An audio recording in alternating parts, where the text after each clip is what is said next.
अस्सलामु अलैकुम वरहमतुल्लाहि वबरकातुहू नहमदुहु व नुसल्ली अला रसूलिल करीम अम्मा बाद फ़अऊज़ु बिल्लाहि मिनश शैतानिर रजीम बिस्मिल्लाहिर रहमानिर रहीम। अक्सर अहबाब कहते हैं कि हमारे घर में खाई मखा की गंद बला है, ठीक है ना, और ऐसा लगता है कि गंदे असरात हैं, घटिया असरात हैं, गलीज़ असरात हैं, जब होते हैं तो महसूस भी होते हैं, ठीक है ना। खाई मखा बच्चे कहते हैं कि हमारे गंदे गंदे काम करने को दिल चाह रहा है, अच्छे अच्छे काम करने को दिल नहीं चाह रहा। और आप भी महसूस होता है कि आपके घर वाले अचानक कहीं चले गए, आप अकेले हैं, तो आपका भी दिल चाहता है कि गंदे गंदे काम करने को दिल चाह रहा है, अच्छे अच्छे काम करने को दिल नहीं चाह रहा। हालांकि सुबह की नमाज रह गई, वो नहीं पढ़ रहे, ठीक है जी। यानी कि जब आपको महसूस हो कि नेगेटिविटी आपके घर में इंस्टॉल हो चुकी है या आपको फील हो रही है, ठीक है, तो एक बात हमेशा याद रखिएगा कि जो नेगेटिविटी जो कि बुरे बुरे काम करने को दिल चाहने पर डिपेंड करती हो, ठीक है ना, सही है। कोई अच्छी किताबें रखी हुई है, सबक पढ़ना, याद करना, एग्ज़ाम है, लेकिन दिल चाह रहा है कोई गाने देखते रहो, फिल्में देखते रहो, ठीक है ना।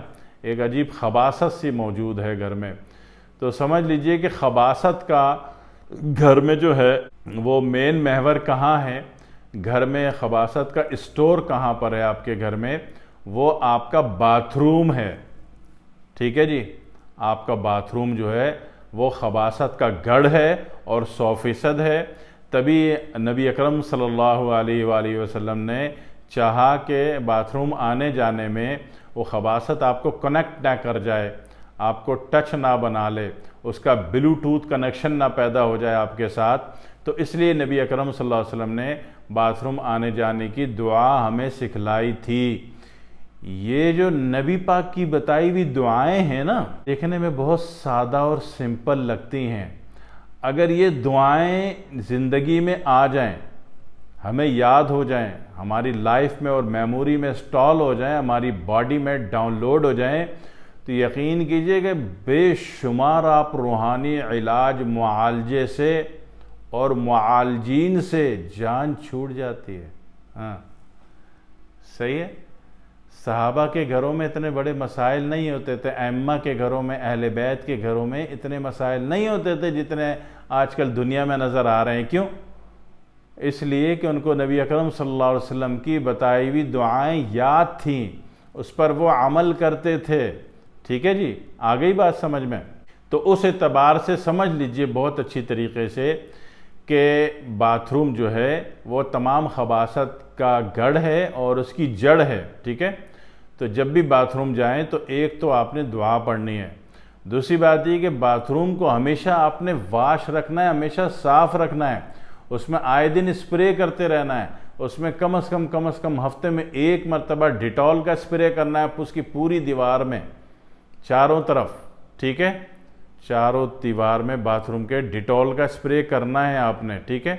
और बाथरूम के अंदर कोई बड़ा सा फिटकरी का टुकड़ा भी कोई किसी कोने में ला के रख दें, ठीक है, ताकि इन्फेक्शन वैल्यू वहाँ पे ग्रोथ ना कर सके, ठीक है ना।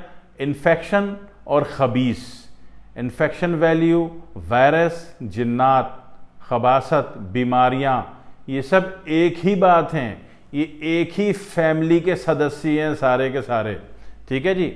तो इसको याद रखिएगा। दूसरी बात ये कि बाथरूम में रखा हुआ पानी, ऐसा ना हो कि घर में पानी नहीं है, बाथरूम की बाल्टी में पानी था और आपने पी लिया, बेड़ा गर्क हो जाएगा अगर बाथरूम में रखा हुआ आपने पानी पी लिया, ठीक है, याद रखिएगा। इसी तरह बाथरूम में कभी कोई चीज़ खानी नहीं, पीनी नहीं। आपने देखा होगा कि जो लोग बाथरूम में जाके सिगरेट पीते हैं उनकी शक्लें देख लीजिएगा, उनकी बीवियां भी उनसे डरती हैं। हालांकि बीवी में तो बड़ी क़ुव्वत बर्दाश्त होती है, ठीक है ना, बहुत कंप्रोमाइज़ कर जाती है औरत, लेकिन औरत भी डरती है ऐसे लोगों से जो बाथरूम में सिगरेट पीते हैं। उनकी शक्लें देखिएगा कैसी हो जाती हैं, ठीक है, गौर कर लीजिएगा, सही है। शक्ल बिगड़ती है, ठीक है, क्योंकि बाथरूम में जब आप सिगरेट पी रहे हैं तो आप ऑक्सीजन सक कर रहे हैं। बेशक वो ऑक्सीजन जो नार्कोटिक्स से गुजरती हुई आपकी बॉडी में जा रही, लेकिन जा रही बाथरूम की, ठीक है। चेहरा बिगड़ता है, चेहरे पर करख्तगी आती है, चेहरे का नूर फिना हो जाता है, ठीक है। तो इसी तरीके से दूसरे के कोई चीज़ आप चोरी करके ले गए कि घर में कोई देख ना ले, पता चला बाथरूम में जाके आप चॉकलेट खा रहे हैं, माशाल्लाह से आप टॉफ़ी खा रहे हैं, आप बबल चिबाते हुए गए बाथरूम में, मुंह खोल खोल के बबल चिबाई जा रहे हैं, तो ये सारी चीज़ें जो है ख़बीस को आपकी बॉडी में इंस्टॉल होने की दावत देती है। ठीक है जी। इसी तरीके से बाथरूम में रात को कपड़े नहीं लटकाने। ठीक है, बाथरूम में रात के लटके हुए कपड़े सुबह नहीं पहनने आपने। अव्वल तो बाथरूम में कपड़े लटकाने नहीं रात को। ठीक है, वो कपड़े इतने ज़्यादा इन्फेक्टेड हो जाएंगे, इतनी ज़्यादा उसमें खबासत आ जाएगी, इतनी ज़्यादा उसमें नेगेटिव एनर्जी इंस्टॉल हो जाएगी कि वो आपकी बॉडी को इफ़ेक्ट करेगी। ठीक है, अच्छी तरह समझ लीजिए। और आपका टूथ ब्रश अगर बाथरूम के बाहर होता है तो बड़ी अच्छी बात है, बाथरूम के अंदर होता है तो वो कवर हो।